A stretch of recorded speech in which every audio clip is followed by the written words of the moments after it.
PM મોદીએ ભારતીયોને એક વર્ષ સુધી સોનું ન ખરીદવા તેમજ ખાદ્ય તેલનો ઉપયોગ ઓછો કરવાની અપીલ કેમ કરી? શું ભારત ખરેખર કોઈ મોટા આર્થિક દબાણમાંથી પસાર થઈ રહ્યું છે? શું દુનિયામાં ચાલતું યુદ્ધ ભારતના ઘરના રસોડા સુધી પહોંચી ગયું છે? તો ચાલો જાણીએ યુદ્ધ, વૈશ્વિક રાજનીતિ અને સામાન્ય માણસના રસોડા વચ્ચે શું કનેક્શન છે.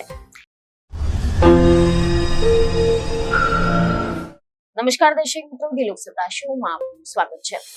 દર્શક મિત્રો, કલ્પના કરો કે એવા સમયની કે જ્યારે દુનિયાના સૌથી મોટા દેશો યુદ્ધમાં ફસાઈ ગયા હોય, દરિયામાંથી પસાર થતી ઓઇલની જહાજો અટકી ગઈ હોય, પેટ્રોલના ભાવ દરરોજ નવા રેકોર્ડ બનાવી રહ્યા હોય, ડોલર મજબૂત બની રહ્યો હોય અને ભારત જેવા દેશો માટે દરેક દિવસ એક નવી ચિંતાનો દિવસ બની રહ્યો હોય, અને એવામાં જો દેશના વડાપ્રધાન દેશની જનતાને કહે કે થોડું પેટ્રોલ ઓછું વાપરો, ખાદ્ય તેલ ઓછું વાપરો અને વર્ષ સુધી સોનું ન ખરીદો, તો આ માત્ર એક સલાહ નથી રહેતી. આના પાછળ કોઈ મોટું કારણ હોઈ શકે છે, કોઈ મોટું ગણિત હોઈ શકે છે, કોઈ એવી સ્થિતિ હોઈ શકે છે કે જે સામાન્ય માણસને તરત સમજાતી નથી.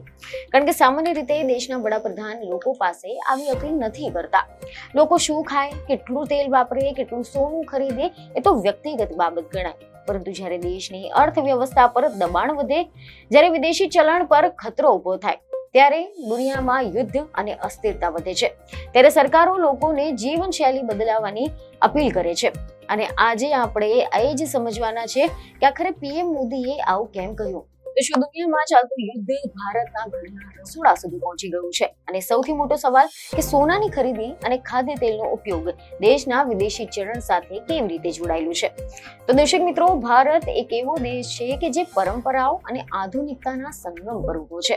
પરંતુ આજે આપણે એક એવી ચર્ચા કરવા જઈ રહ્યા છીએ કે જેને સમગ્ર દેશમાં એક નવી ચર્ચાઓ અને વિવાદોને જન્મ આપ્યો છે.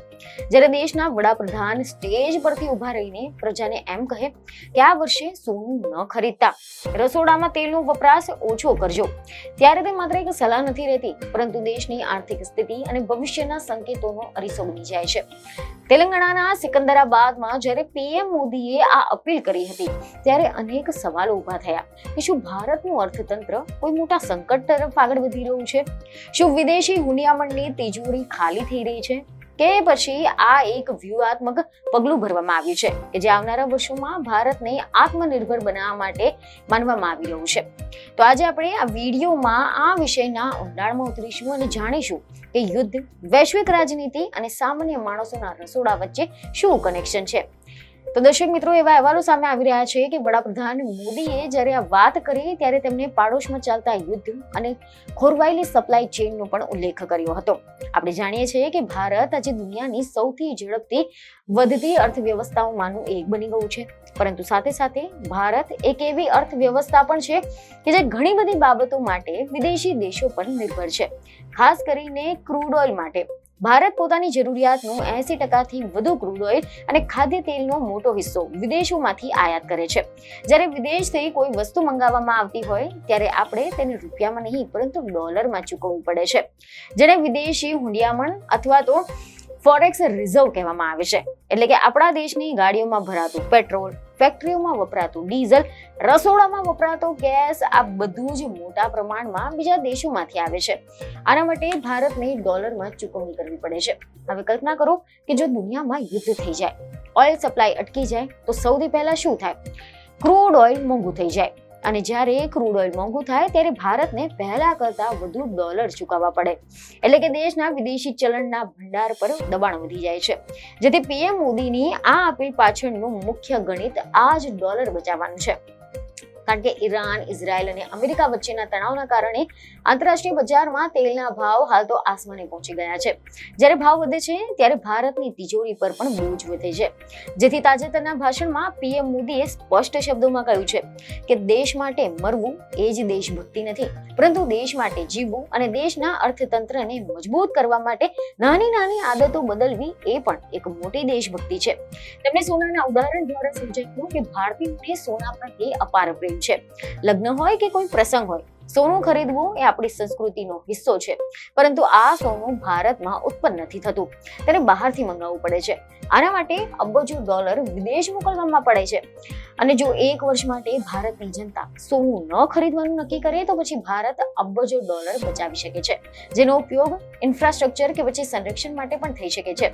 તો બીજી બાજુ ખાદ્ય તેલની વાત કરીએ તો રશિયા યુક્રેન યુદ્ધ અને ત્યારબાદના વૈશ્વિક સંજોગોએ સૂર્યમુખી અને અન્ય તેલના ભાવ પણ વધારી દીધા છે.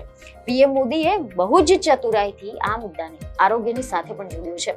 તમને કહ્યું છે કે તેલ ઓછું ખાશો તો દેહ એટલે કે શરીર પણ સુધરશે અને દેશનું ખજાનો પણ સુધરશે. આ એક એવી માસ્ટર સ્ટ્રોક અપીલ છે કે જે સામાન્ય નાગરિકોને સીધી સ્પર્શે છે. તો દર્શક મિત્રો, ભારત ખાદ્ય તેલમાં પણ મોટા પ્રમાણમાં આયાત પર નિર્ભર છે.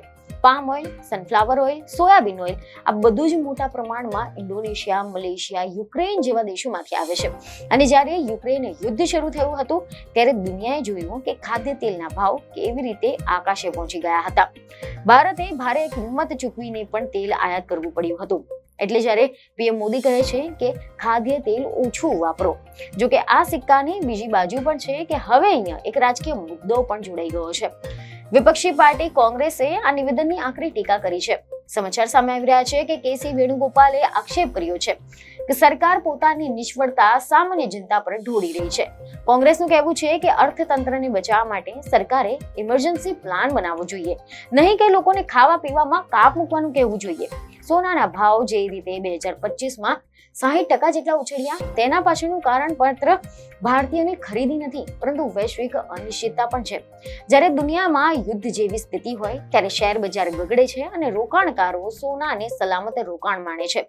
ડોનાલ્ડ ટ્રમ્પની નીતિઓ, અમેરિકાનું વેનેઝુએલા પ્રત્યેનું વલણ અને સેન્ટ્રલ બેન્કો દ્વારા સોનાનો સંગ્રહ આ તમામ પરિબળોએ સોનાને લક્ઝરીમાં રોકાણનું સાધન બનાવી નાખ્યું છે. ખાસ કરીને ચીન, તુર્કી જેવા સેન્ટ્રલ બેન્કો જે રીતે સોનું ખરીદી રહી છે તેનાથી ડોલરનું વર્ચસ્વ ઘટી રહ્યું છે. પીએમ મોદી ઈચ્છે છે કે ભારતના આ વૈશ્વિક પ્રવાહમાં પોતાની આર્થિક સુરક્ષા જાળવી રાખે. તેમને જે રીતે સામાન્ય માણસને દેશભક્તિના નામે તેલ અને સોનામાં કાપ મૂકવાનું કહ્યું છે તે દર્શાવે છે કે સરકાર કદાચ આવનારા સમયમાં વધુ કઠોર આર્થિક નિર્ણયો લઈ શકે છે. તો હવે સવાલ એ નથી કે કોણ સાચું કોણ ખોટું, સવાલ એ છે કે દુનિયામાં જે પણ કંઈ ચાલી રહ્યું છે તેની અસર હવે સીધી સામાન્ય ભારતીયના જીવન પર પડી રહી છે. હવે આપણે વાત કરીએ ફોરેક્સ રિઝર્વની, એટલે કે વિદેશી ચલણના ભંડાર વિશે. તો ભારત પાસે ડોલર, યુરો, સોનું અને અન્ય વિદેશી સંપત્તિઓનો એક ભંડાર હોય છે જેને આરબીઆઈ સંભાળે છે. આ ભંડાર દેશ માટે ઇમરજન્સી ફંડ જેવું કામ કરે છે.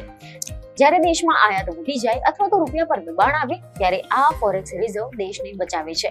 પરંતુ જો સતત ડોલર બહાર જતા રહે તો પછી આ ભંડાર ઘટવા લાગે છે અને જો આ ખૂબ જ ઘટી જાય તો પછી દેશ માટે મોટી મુશ્કેલી ઊભી થઈ શકે છે. દર્શક મિત્રો, કેટલાક એવા લેવા પણ છે કે ભારતે આવી સ્થિતિ પહેલા પણ જોઈ છે.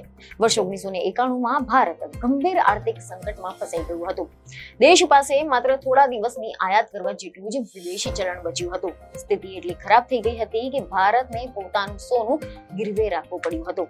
કલ્પના કરો કે એક દેશ પોતાનું સોનું વિદેશમાં ગીરવે મૂકે જેથી કરીને તે પેટ્રોલ ખરીદી શકે.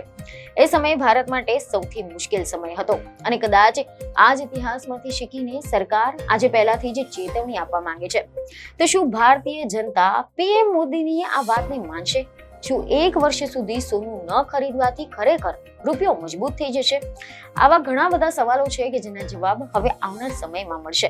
પરંતુ એક વાત નક્કી છે કે પીએમ મોદીએ દેશના અર્થતંત્રની ચાવી હવે સામાન્ય માણસના રસોડા અને તિજોરીમાં હોવાનું કહીને એક નવો વિવાદ અને નવી વિચારધારા વહેતી કરી છે. વિદેશી હુંડિયામણ બચાવવાની આ લડાઈ હવે માત્ર સરકારની નથી, પરંતુ દરેક ભારતીયના ઉંબરા સુધી પહોંચી ગઈ છે. આખી ઘટનાક્રમમાં જે મહત્વની વાત બહાર આવી છે તે એ છે કે વૈશ્વિક સ્તરે થઈ રહેલા ભૌગોલિક રાજકીય ફેરફારો ભારત જેવા આયાત પર નિર્ભર દેશો માટે કેટલા જોખમી સાબિત થઈ શકે છે. પેટ્રોલ, ડીઝલ અને ગેસના વધતા ભાવો વચ્ચે સરકારે ટેક્સ ઘટાડવાના બદલે જનતાને વપરાશ ઘટાડવાની સલાહ આપી છે, જે રાજકીય રીતે જોખમી હોવા છતાં પણ આર્થિક રીતે સરકારની મજબૂરી દર્શાવે છે.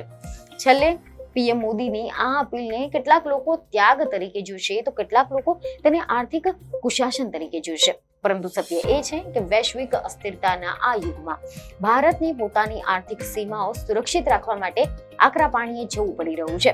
હવે આ અપીલ કેટલો પ્રભાવ પાડશે, લોકો તેનું કેટલું પાલન કરશે અને દુનિયાની પરિસ્થિતિ આગળ કેવી બનશે એ તો સમય જ કહેશે. પરંતુ એક વાત ચોક્કસ છે કે દુનિયામાં જે પણ કંઈ થઈ રહ્યું છે એની અસર હવે સીધી આપણા ઘરના રસોઈ, આપણા પેટ્રોલના ખર્ચ અને આપણા લગ્નના સોના સુધી પહોંચી ગઈ છે. અને કદાચ આ જ સમયની સૌથી મોટી હકીકત છે. તો દર્શક મિત્રો, તમને પીએમ મોદીની આ અપીલ યોગ્ય લાગી કે નહીં તે અમને કમેન્ટમાં જરૂરથી જણાવો. બીજને ખબર સાથે ફરી મળીશું. ધન્યવાદ.